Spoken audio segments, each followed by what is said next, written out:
2. This ain't a pool track or crew, this warehouse 15, where legends speak true.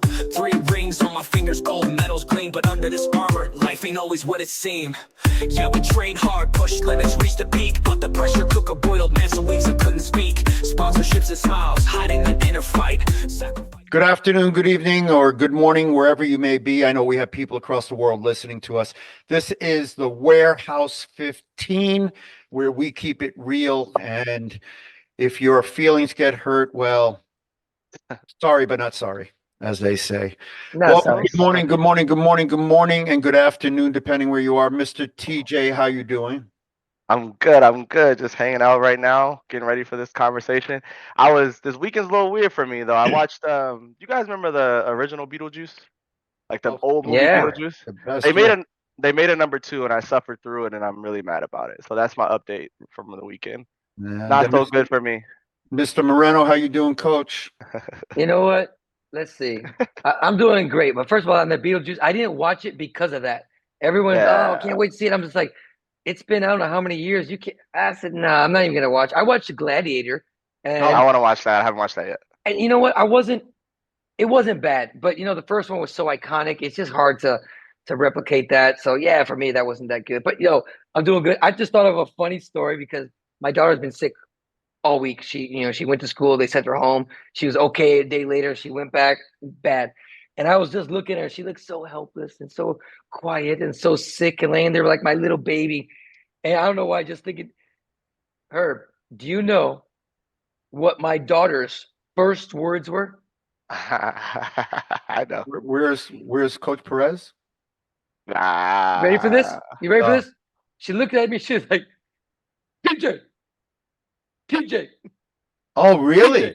She said, TJ. We were like, what? We actually recorded it. It was so funny because when she was a baby, she cried every time she saw anybody. I don't know, she from being at the school, and I'm always like, TJ this, TJ that. All of a sudden, she's like, TJ. It's kind of a running joke in our family. It sounds like there might have been some visits. There might have been some visits you didn't know about. Well, she looks just like me, so I don't know. I'm not saying before. I'm just saying after. Oh, but, what's going on? You look like you got a crown on. You got a crown on behind. What is 1, 2? There's a few up there. There's a few missing a couple, but it's an old picture. You know what I'm saying? Oh my gosh. Well, I'm looking, and then what? I see a medal over there, and I got 3 of those. I think the 3 of those things.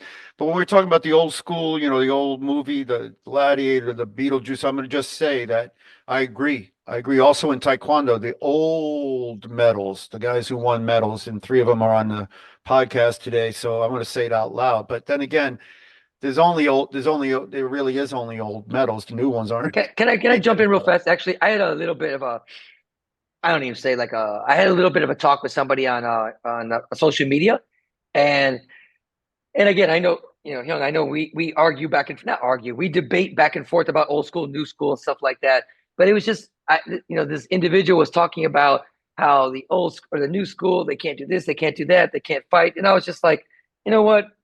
We were going back and forth about our points, but one of my thing was because he kept on referencing that the old school guys were tough guys, and there were old school guys that were tough guys that could fight in and out.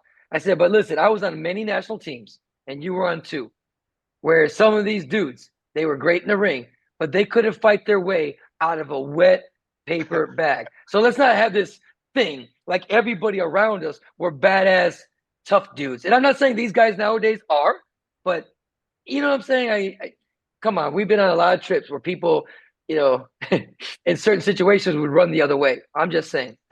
We have been on many teams, and I have been on many teams where there are a lot of sissies. I don't know if they can use that wording. Maybe I'll get canceled, but yes, we had a lot of old school teams, and teams before I was on them, actually, that had a lot of sissies on them that couldn't fight and wouldn't fight. No, but they were good at the sport. They were good at they were good at the sport. They looked at the sport. They referred to the sport as a game. They were players. Correct. We referred to the sport. It was a fight, and we were fighters.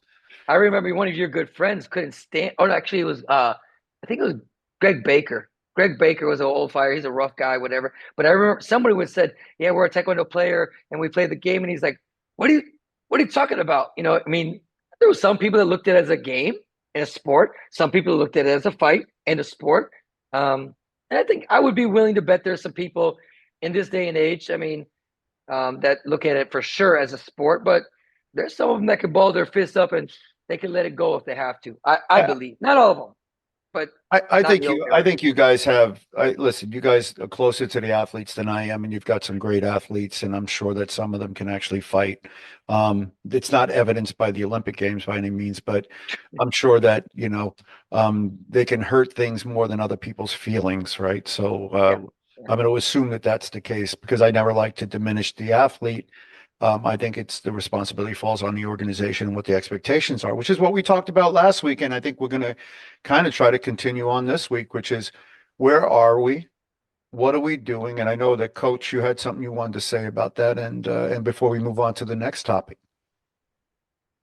Me first? Go ahead, TJ, you can go. You want to talk about something?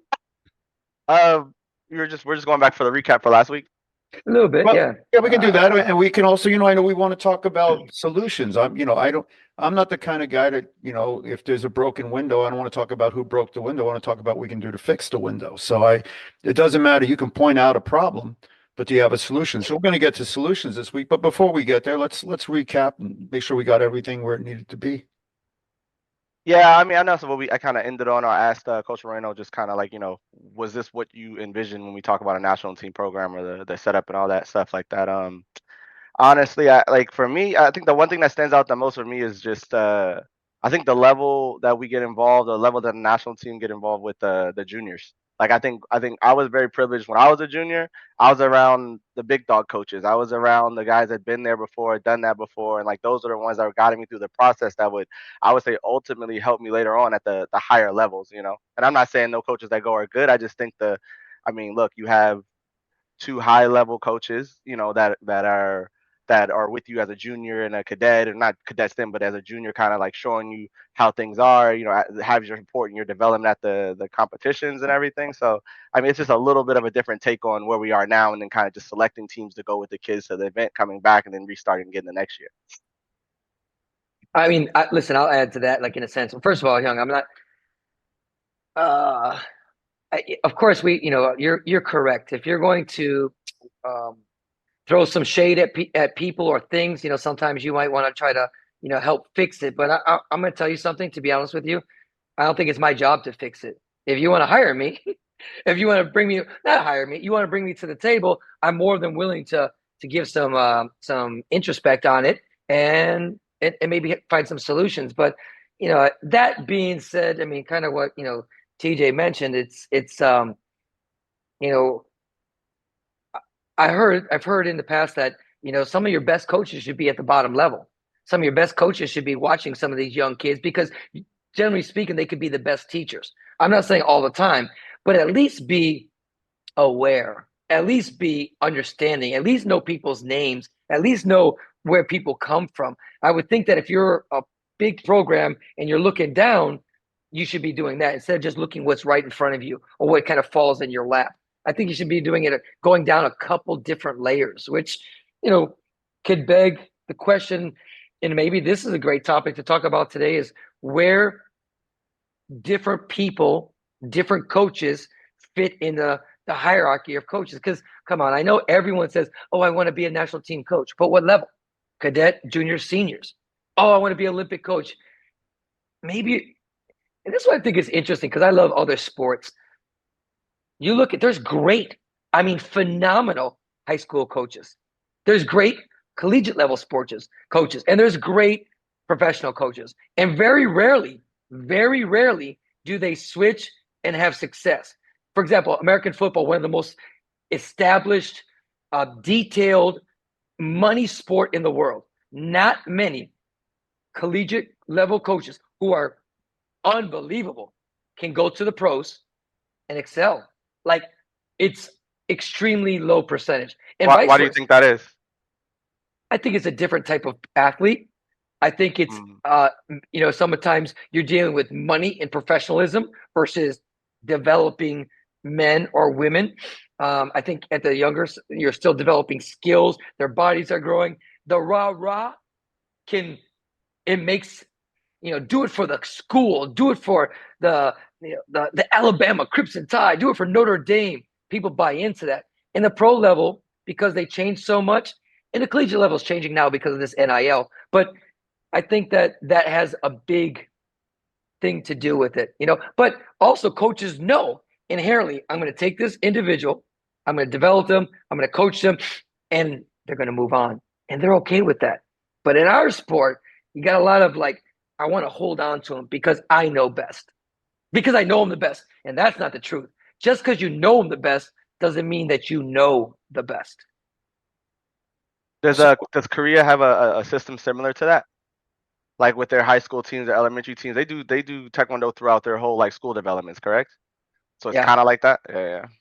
Well, it depends on the system, right? So Australia, and Bob Gambardello, who we hired as a CEO for a while, he and I went through the MEMOS program, which is a scholarship program, and you get your master's in sport organization development and athlete identification. And his thesis was on this. And so we looked at different ways that they found athletes and coaches and trained them. And then we tried to bring some of that to the United States so that we could also have that kind of success, right? And when you do that, you do get a success. But, it's a different system. China, 5-6 years old, they go through a program, they look at them, and they pick their athletes, and based on those athletes, they say you be good at this, you be good at that, you be good at this, and that's where you go. That's what you do. That's what you're expected to do. That's what you do. And do I like that one. But and so I think I will add this to the conversation. Only this. So I'm going to offer probably at some point some discussion of solutions, only because I'm a solution kind of person. I don't think it's our obligation to change it. And the last thing I'll say in that is, quite frankly, this: if and we all know this, you try to help somebody, and when you try to help them, it doesn't mean they actually listen to you, nor do they take your help, and nor do they want your help. So I've stopped helping people unless they come to me and ask me for advice. And that includes walking. Like if I'm walking down the street and I see somebody's lost and I can obviously see they're lost, I don't offer them help because they may not want my help. And when I do offer them help, often they're like, I got it. And so I'm like, okay, well, best wishes, hope you get there. But I still hold the door for people. Yeah, exactly. No, I still listen. I'm a gentleman. I hold the door. I do all that stuff. But when it comes to the rest of the stuff, God bless you, baby Jesus. Hope you find your way, because unless you look to me and ask me, I'm not going to help you, because in my experience, and this goes with organizations, USA Taekwondo is where it is because it doesn't want or need anybody's help. It thinks it's got it figured out, or it likes where it's headed. And that's the WT, that's the kooky one, that's this. And quite frankly, that's the International Olympic Committee and a bunch of the other guys I've worked with and for. So until they ask me for help, I'm still going to offer it, but I'm just not going to tell them about it. What's interesting is I think, and it's probably in a lot of our sports, because I'm very close with certain other countries, kind of formats, whether it's Mexico, Canada, United States, Brazil, some other foreign European countries as well.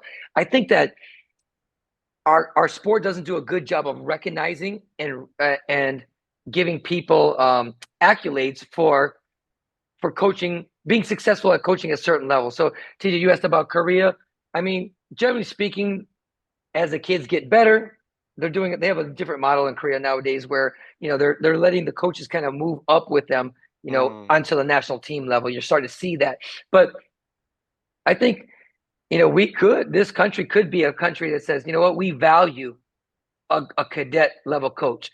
They train them hard. They train them often. They work certain skills. They know how to play little games with them and do these little things that are probably important in that 12 to 14-year-old age. And then when you get 15, 16, 17, kids are different, right? They're not as amused by the little games, and vice versa, or same thing when you get to the adult level. But finding those coaches, giving them their props, giving them their recognition, because I think in life, like, everybody wants to be recognized. I don't care even a gangbanger. Why is he a gangbanger? Why does he go rob somebody? He wants to be significant. He wants to be recognized. He wants to be somebody, even though it's a bad example. There's no different than us. Like when people do well, it's human nature to want to be recognized, to feel some sort of significance. I know in a perfect world, no, I just do this for the goodness of people. Oh my God, look at that picture. Look at that picture. What happened? You're kind of handsome back then. Dude, I used to be good looking. Hey, And TJ, I just turned 65. TJ, hey, 65. Old, That's pretty awesome. old. But TJ, Now, I know you hey, guys are putting up your hold medals up. and your No, rings. no. Hold on, TJ, hold on. Here even it goes. even But do you even have men, one of these? put the other one back up. No, forget that. Put the other one. Do you have an TJ, action figure? That's all I want to know. Hey, TJ, Olympus in the house. even men wear satin and purple together. Hey, put that on, man. Come on. And I'm a purple belt. And I'm a That purple was kind of belt. sexy, man. You're kind of. Oh, you like the other one? All right, put He that was it's like he got a komodo on, his sleeveless Let me take komodo. a screenshot of that, bro. Hold on. I'm gonna get this one. Hey. Well, you forgot my muscle one. You never saw the muscle one? Listen, Oh, let's fine. leave this a PG thing because I'm good with that one right there. Because quite honestly, there wasn't a whole lot of muscles, man. You want to see some guns? Come on now. Oh my gosh! All right, go ahead. So anyway, I just think like I don't know. It would be interesting to see if an organization could actually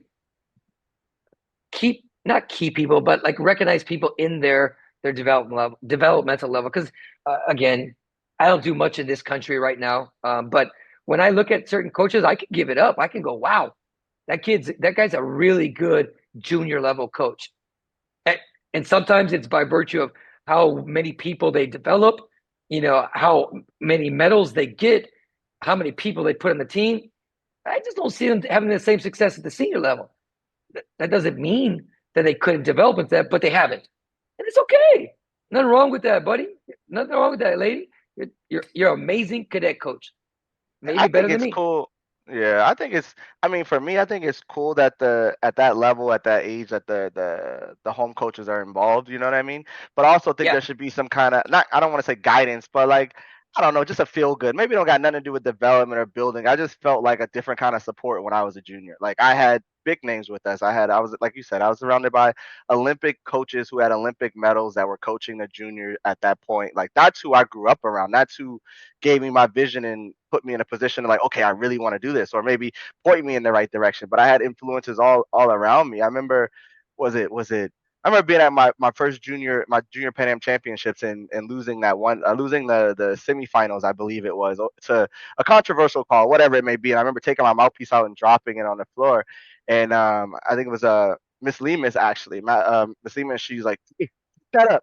And I didn't do it as a disrespectful thing, but from that moment on, I realized how important it was to be aware of your surroundings, to be aware of the moment, to like not get thrown off track by those little things. So I think all those things, not that those lessons can't be taught by other coaches, it's just it means something different when you're coming from people who are literally been at the highest levels of the game and have affected even like as I met them as a younger stage in my career, as opposed to getting through when I started to like finishing. You know what I mean? But let me ask you, because I'm gonna go devil's advocate, because I believe certain coaches are better equipped because of their experiences. So how does a coach? I'm a small coach, and I say, yeah, but how am I going to learn that if I never get my chance at it? You know what I'm saying? So maybe that's what you're saying, TJ, is like we need some good mentors. Talking to those people, and this goes now to education, Coach Perez. You've been on this for 25 years, but teaching people at different levels and a senior level, maybe you need to act and walk and talk like this, dress like this. Maybe, oh my gosh, look at this guy, bro. Calm down, boys. You got some P Diddy oil on that body right there, boy. I better hold on.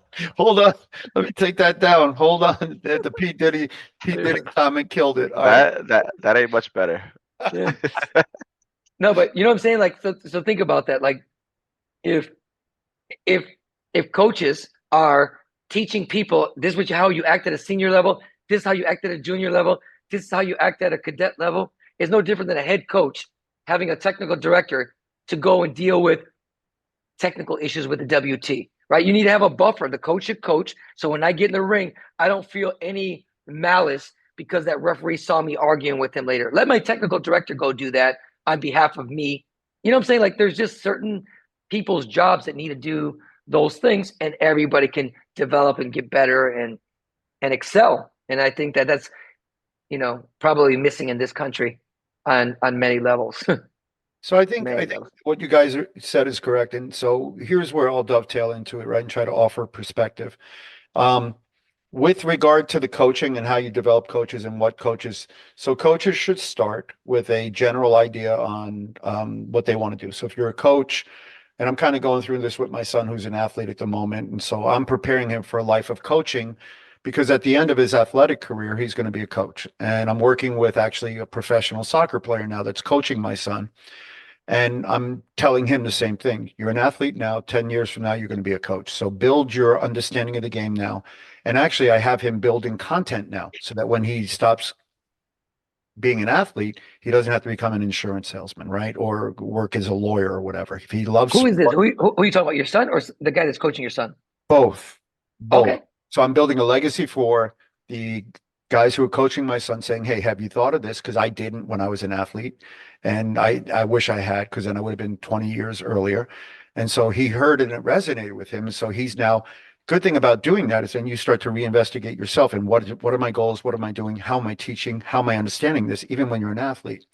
For my son, who's just a junior in high school, we're going through that process, but I'm building an understanding of the game for him and a legacy. So he understands not only should you understand the game, but you should understand how to teach. So I have him coaching younger kids and getting that experience now. So as a coach, you should have that understanding and say, where do I sit? Am I a woman's coach? Am I a men's coach? Am I a juniors coach? Is that my best role?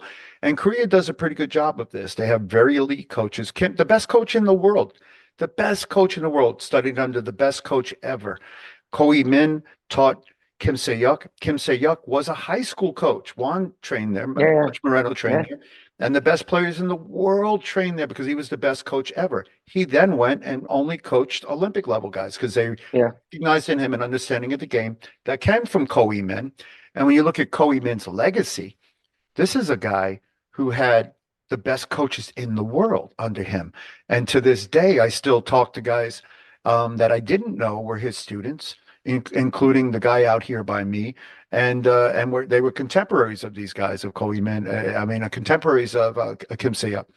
So the development of a coach is no different than the development of an athlete. And what I mean by that is it's got to come first from the coach. What do you want to do? What do you think you want to do? And that can change based on your acumen and your ability or your passion. You don't like kids? Don't coach kids. Coach adults. You like kids? Coach kids, because that's crazy rewarding. Second, the pipeline, which is what you're talking about, Coach. The pipeline has to be developed and empowered by the organization. And I learned that when I was on the board of the Olympic Committee. And that's a flex, right? But you can throw shade on it, but it is what it was. I developed programs for 8 different sports in conjunction with their high performance directors, high performance plans. We reviewed them and implemented them. And if you do it correctly, you create a pipeline that's sustainable and full, not 1 or 2 guys, full. So to bring this back to center, in the United States, the pipeline is empty. And so when the pipeline is empty, you start filling it with bodies as opposed to good bodies. And this is not to say anything about any particular coach, but I have a general rule. If you don't know my name, or you don't know Coach Moreno's name, or you don't know some of the Jimmy Kim's name, you probably, if you don't know our names, you probably don't know Taekwondo. Yeah, but hold on a second. If I don't know your name, then you definitely don't know Taekwondo. So it's just personal, and that, now people can hate on that, and I'm going to keep it real for a minute. That's not to say I know all the new guys, but if you don't know your history, you're damned to repeat it. What I can say for us is in our generation, we had some of the worst coaches in the world. The worst. We coached ourselves. We coached each other. The second generation, we had some of the best coaches in the world because they were you guys. We didn't want to be like our predecessors. We wanted good coaches. You had good coaches that sat in your chair. Towards the end of my career, I had 1 or 2. Dr. Kapner was one of my coaches when I could have him in my chair. And you had good coaches in your chair. But for the most part, we were on our own. When you guys sat in chairs, you guys got results, and you were developed. You developed yourselves, we developed content, and then we developed a methodology. And that methodology is why TJ's here. TJ was found by us and you and everybody else, and then he by himself developed, and he's a good coach because of you. So yeah, we need a developmental system, and that developmental system doesn't exist currently because no one cares for it to exist. Because as soon as you do have it, then you have a meritocracy. And a meritocracy means the best and the brightest rise to the top and the rest don't. And we're a performance culture. And if you don't rise to the top, that's okay. You can carry a bag. You don't have to be the guy who the bag's being carried for. Well, I mean, listen, I you're not wrong on any of that stuff. And, I sometimes I get a little bit, shy to talk about the old time stuff like that, because I think or not the old times, just the past, because I think we definitely have to learn from the past, understand our history, and move forward. That's what I talk about: culture, understanding people's culture, understanding, what has happened, what has developed, and where we are now. And when you fall back, then that's a big problem. I think that's where we're at right now, because, I mean, listen, at one point I was pretty successful as a coach for the United States. I had many people in the national team. But what I'm more proud of right now, something that you just said, is look at Terrence Jennings, a great coach in the military, coaches privately, his coaching in the Olympics, excelled. James Howe, successful school, successful kids, right? Tim Toko, you don't even know him. His original athlete was Michaela Greenwood, who's a world champion. Russell Benaby, national team members, coach all over. Oily developed Olympic athletes. And it just kind of goes up, Brad Demink, para athletes. And so in our little system with our athletes and coaches, mentoring them, we were able to foster that. I mean, again, talk about a flex. I don't know many programs that have been able to spawn many other successful programs or many other successful coaches.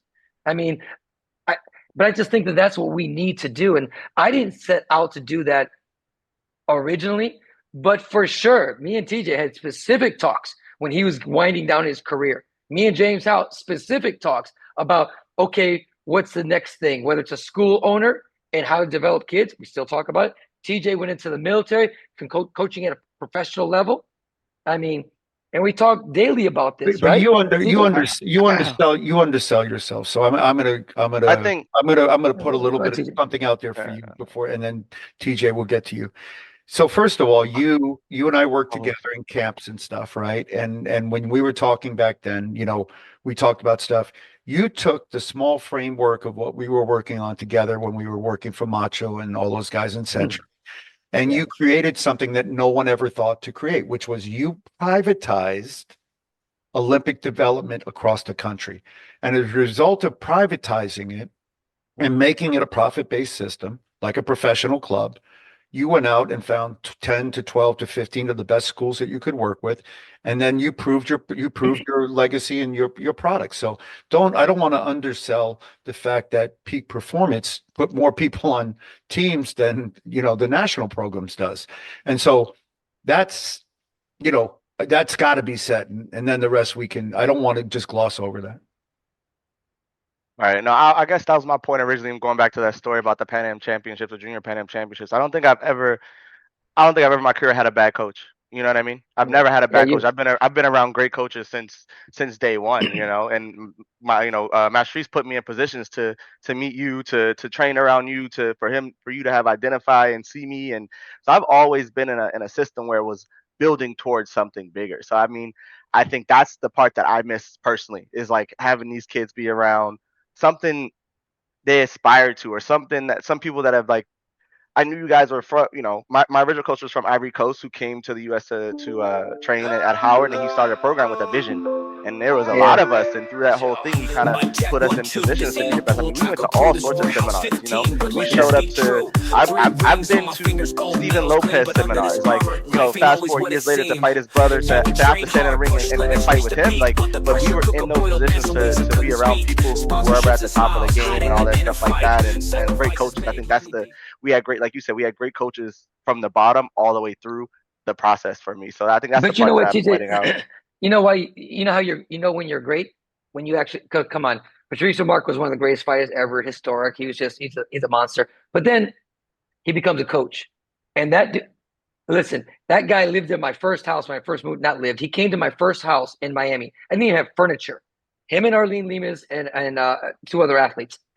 And I went to a wedding, and I came back at 2 o'clock in the morning, tired, hanging out. And he's like, "Come on, you have very interesting books in your office.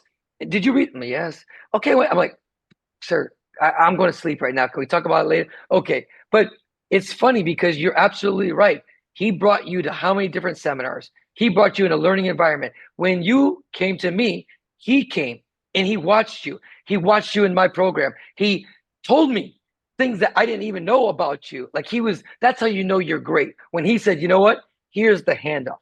Here's the handoff." And we wouldn't have gotten to where we got to with each other without him. And like I can wholeheartedly admit that, give credit, give him a high five, and just respect him. And it's interesting enough, when he became the national team coach, I was the national team coach. I wasn't rehired. He went there. He called me, said, I need you to help me. I'm like, and I wasn't happy, but I went along. And by the end of his tenure, I begged him not to quit. I'm like, "Don't quit. You're doing a great job." I mean, it was a tough situation, but it was interesting. Here I am getting one of his athletes. And then later on, I lose my position. He takes it. And yet we're still together. We still talk. That's how you know you're great. When a guy like Coach Remark, Master Remark, is willing to expose, learn, develop himself and his athletes. And we don't.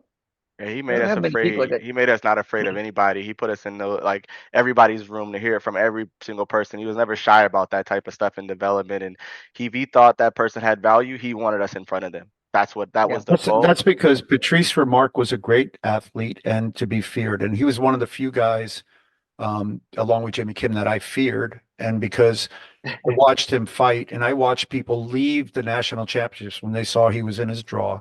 And then he beat Jay Warwick within an inch of his life on a number of occasions. And, and that's just keeping it real. When myself and Coach Moreno and others started to do the education program and develop the content, we reached out to Patrice Remarque because we understood that. And, one of my favorite stories was, I met him. We're coming back on a plane from 1987 World Championships or a World Cup. And we're talking, and I'm like, "Oh man, I always wanted to fight you." And he said, now? No, exactly. Yeah, put it on. I'm like, now this is years later, right? Not I don't need it. I don't need response to it. And he goes, I always wanted to fight you too. And I could barely understand him to this day when he calls me with his French Ivory Coast accent. I have to kind of really tune in. And so then we're talking about fighting, just so you can understand what a true fighter is like. This was not a fighter. This was a murderer. This guy, he's like, "When I come into the ring, I do not think about." Why does he sound like that? My job is to kill you. I want to kill you. Missing the accent. Yeah, he was, not his mentality as a fighter is why he was so successful, and all the people that worked with him were successful, because when he trained you, it wasn't about winning. It was about brutality. I had never seen a man so brutal. And, Coach Moreno knows this story, and I'll end with this last one because it's a funny one. One of the other best fighters I ever knew in that division for the United States was James Villasana. Villasana was an amazing athlete. So he had a fight.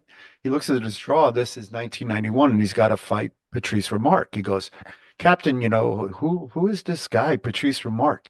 So I go, "Oh no, yeah, he's old, man. He used to be really good, but are you sure?" I said, "Yeah, no, you can beat him." So he goes in, fights Patrice, and wins. They have a war. They have a war.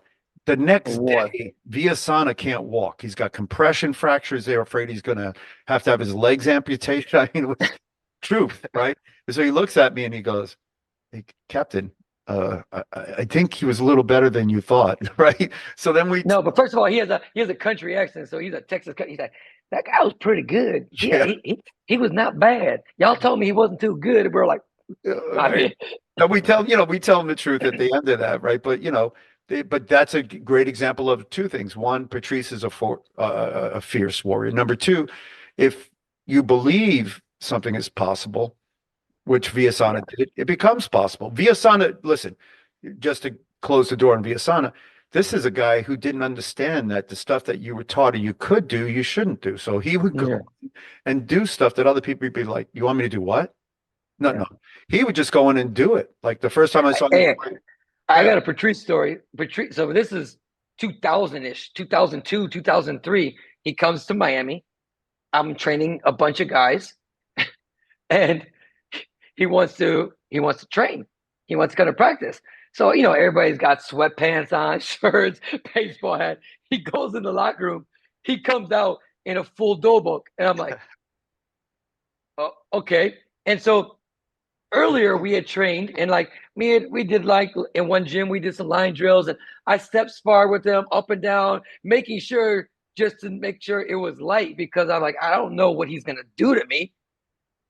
And so fast forward to 2 days later, we're actually at this, Susei Cho, the owner of Macho, the guy who made Macho, this guy's Susei Cho. We're at his dojo, and we're doing drills. He comes out with his dobok on. And one of my guys, who's not bad, he's a welterweight. He's like, who's that guy? I'm like, he's our coach from a long time ago. He's like, bro, he's not bad. I'm like, yeah, he's okay. So then all of a sudden I said, okay, light sparring. And he's like, sparring? Yes. He goes in. Everybody has shin guards, forearm guards. That's it. He comes out, headgear, chest guard. He has everything. I'm like, oh shit.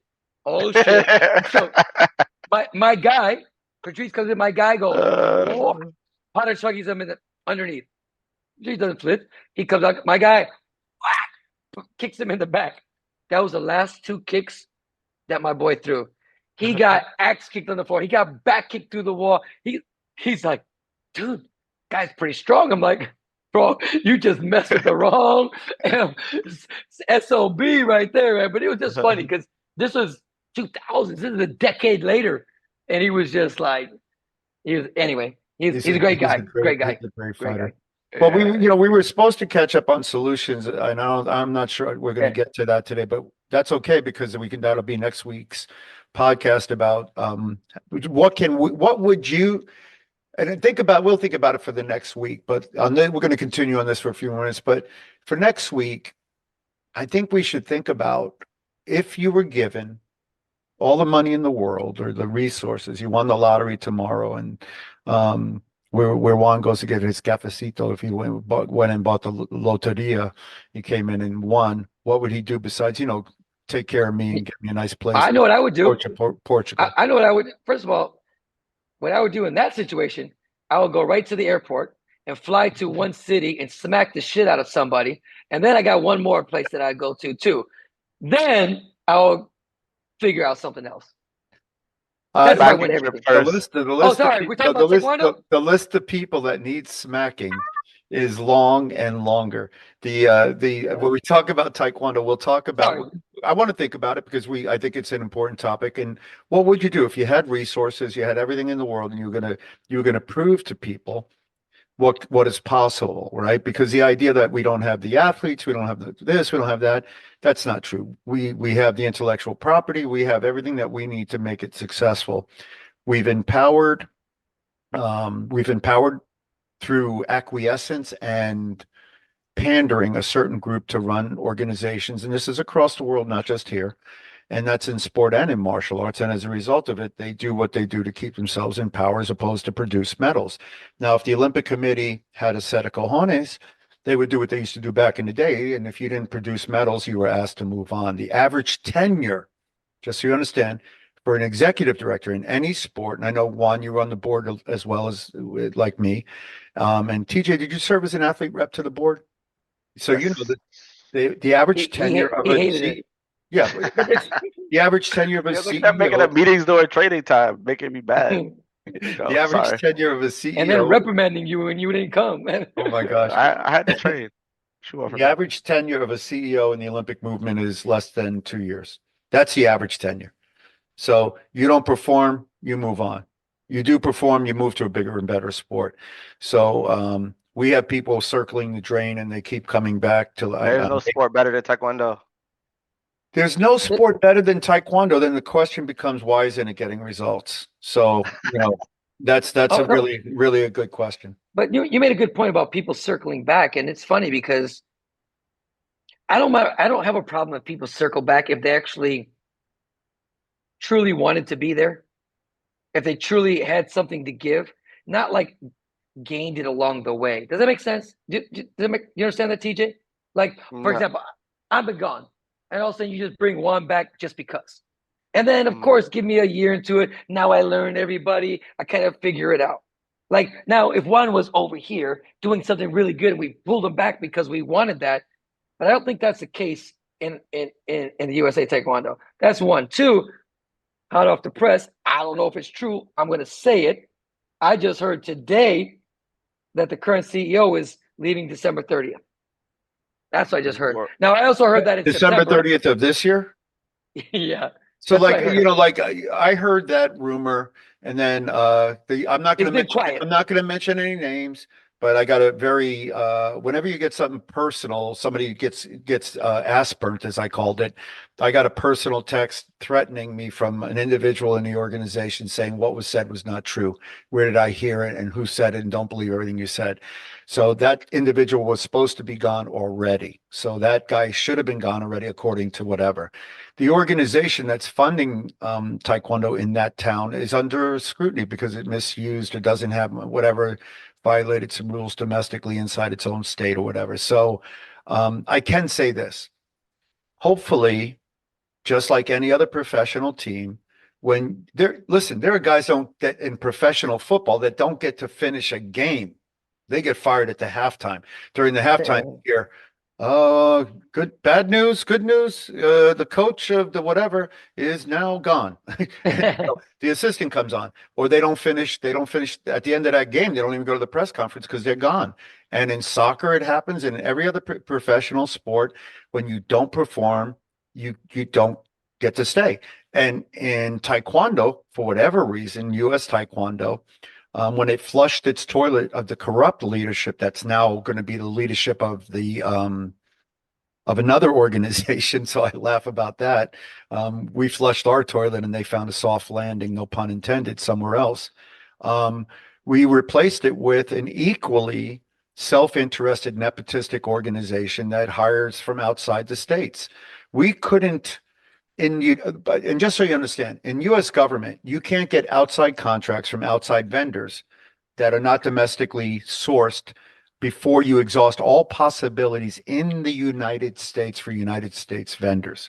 So the idea that in the United States, with 330 million people and X amount of coaches that we used to teach when we went around and certified, so I'm going to guess 2,000 or 3,000 coaches, we can't find a coach to coach the U.S. program, but we can find two ne'er-do-wells with no results to coach the program that give the middle finger to the United States on Facebook and then blame it on their dads.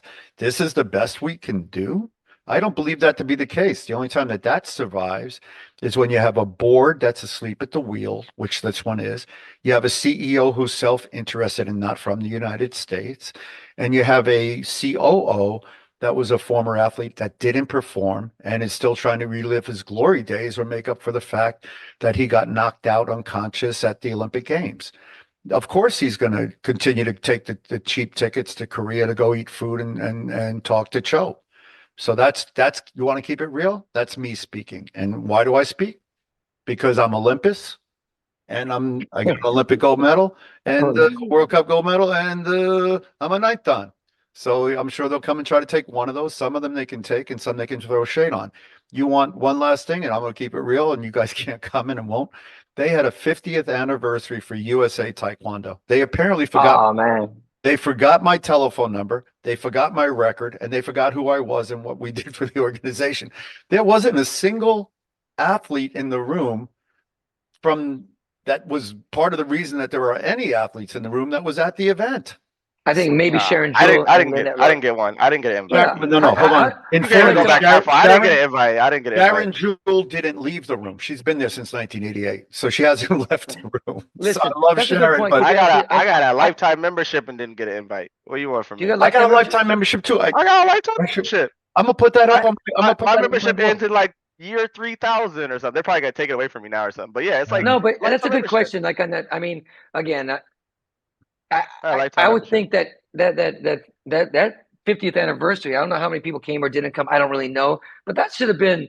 Look, I'm sure they announced it. Come if you want, but that should have been to all the Olympic level athletes, to all the world medalists.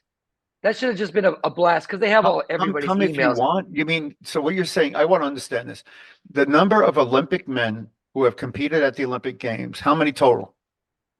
7 and then 4, so that's 11. But there's some double crossover, so 11, and then there's 12, 13, 14, Less 15, than 16, less than 20. 17. Yeah, there's less than 20, and some of them are doubles. And it doubles, right? And I know what the number, I can't remember the number, but up until now, I remember last year or whatever. So I can tell you it's less than 20. You're telling me that for the 50th anniversary, the most important thing that's happened to Taekwondo was its inclusion in the Olympic Games, and the number of Olympic medalists at the Games, 3 of whom were here on this podcast, they forgot our emails. They didn't. There wasn't a phone call that was made. I get phone calls. I get phone calls for Hall of Fames and stuff like that. I get personal phone calls getting inviting to stuff. My son's a soccer player. He gets notes from coaches, phone calls asking him to come try out to come be part of their university. And he's that's because they want him. I get it. They don't want us, but you would just think again. What to everybody, to all the Olympic level athletes, they should have had some kind of like personal invite. Look at that face. How could they not want Olympus and the 5 Olympic rings and that medal in the back? That I can't. That might be. Is that a medal? It's all in the back. You make them bring the medal in. I think next week we should wear our medal. I'll wear it next week for you. Yeah, and then I just want to know. We should try this one time. We should call the national office and say, "Hi, Herb Perez on the phone." And if they go Herb who or Juan who or TJ who, then who dat? But anyway, we wax poetic. Listen, we let's have some closing comments because I know you guys, we want to keep these listenable, and we don't want to just be grousing and complaining about whatever. And I'm going to be honest, I'm not complaining about me, because if I never go to another tournament and watch another bad Taekwondo match, I'll be okay. Easy there. I'll be okay with that. I don't go to the events for food. I go to watch good events. I got invited to go to Paris. Can I give a question for just maybe a minute each for you guys? For real. What do you guys think about this this CEO shooting guy? The guy that got caught. Come on, man. I didn't even know. First of all, I started listening. I didn't even know what a ghost gun was. They kept referring to this ghost gun. I didn't even know that. It wasn't there. It's there. It wasn't there. No. Yeah. But apparently it's like something you put together out of a kit. So it has no serial numbers. But I was so confused for the first 3 minutes. I'm like, so this guy has a Ghostbuster gun? Like he's just out here just zapping ghosts. I'm like, what's happening? You know what I mean? Nah, but I don't know. That's a crazy one. That's too CSI for me, man. I got nothing. Well, I think, listen, those are rich people problems. This kid was a rich kid who was disenfranchised and 24, and unfortunately for him, went to 2 Ivy League schools and got 2 Ivy League degrees. And even with all his Ivy League-ness, couldn't figure out that life was better. He didn't understand the value of whatever. There are a lot of people that I don't like. And by the way, there are a lot of people that don't like me. I'd like to believe that I can walk down the street come on. without. I want to believe that. I'm sure there might be a guy from Great Britain. I want to believe that, or his dad. I want to believe that I can walk down the street without getting shot. And this guy, he watched some Jason Bourne movies, man. If you watch the videotape of him, and then he's a cheeky bastard, right? Because he took his mask off. But at the point where you get on a Greyhound bus and your next stop is McDonald's. No, but that's what's weird to me is this guy was smart enough to. First of all, man, it's so horrible for that man, that 50-year-old man. We're older than and his family. I think that's getting lost. Regardless of what you feel about the healthcare industry and all that, Yeah, but no, there was no video of him. I mean, the guy was smart enough to avoid all that in New York City, where there's got to be a billion. And then the next thing you know, he gets picked up in Pennsylvania with a backpack, with the gun, with the ID, with the manifesto. Fake IDs, multiple fake IDs. But it's crazy because if he's smart enough to pull that thing off, even I'm not a very good criminal, but I would know to throw the gun away or to, like something's weird there, man. It's He a little thought he was crazy. going to need, he thought he was going to need it again. So here's, if you ever watch Bad Boys or whatever, the jail things, the one thing you learn is the criminals get caught because the dumb ones definitely get caught. There's no doubt that this guy was not a great criminal. And he got smart. caught because he's not that smart. Because if he were that smart, he would have found, he was smart enough to get away from his. Anyway, sorry about that. Sorry about that topic. No, it's all good. But at the end of the day, it's an unfortunate commentary on society, youth in society, youth who are privileged in society, and it's a commentary on how you raise your kids. And if you raise your kids in this way, this is what's going to end up happening, because they're going to look at it'll be interesting as the thing develops. And unfortunately, we're a spectator. We like to watch car crashes. That's what they fund themselves on. People love to see the accident, right? And so there's going to be all this speculation. There'll be a movie of the week about it. There'll be another film like there was the Melendez film. All of this is going to be talked about. And unfortunately, I think what you're going to come up with, this was a kid who had challenges and problems, obviously was smart enough to get through a lot of school and do well. He was valedictorian. It wasn't valedictorian. He wasn't a regular kid. No, he's smart. I think he's gonna plead not guilty though, right? He did. Yeah, he's pleaded not guilty. Everybody starts at not guilty. He's gonna be in a small prison next to Diddy with the baby oil. But the question really does become, and this is something, there's a podcast guy I like to listen to.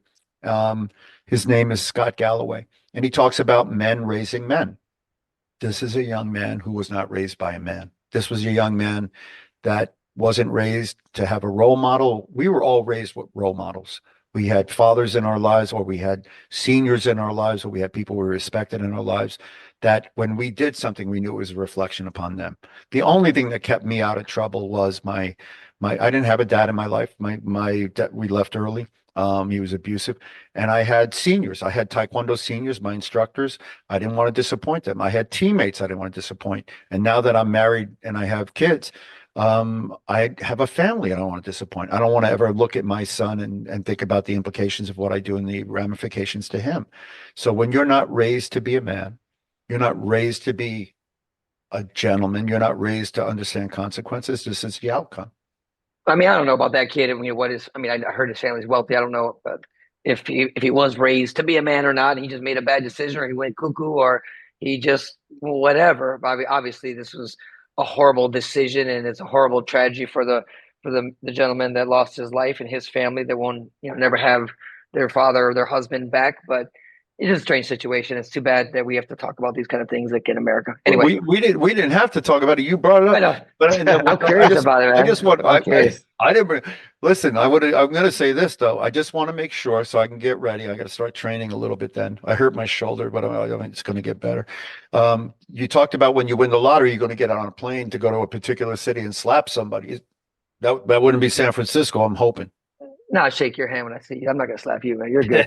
Now he's claiming injuries like he's pulling out of that Jake Paul fight. Now your shoulder hurts. It's my left shoulder. My right hand is still ready, but my kick is gonna hurt. You grab it, I'll start crying like a little baby. All right, gentlemen. This has been the Warehouse 15, again, keeping it real. It was probably a little more real than most people would like, but that's okay too. I want to say thank you. Any last words, Coach Moreno? No, great talking to everybody. Can't wait to see everybody next week. Bigger and better. And then Coach Jennings. All good. I'll catch you guys next week. All right. Like we said, we are out.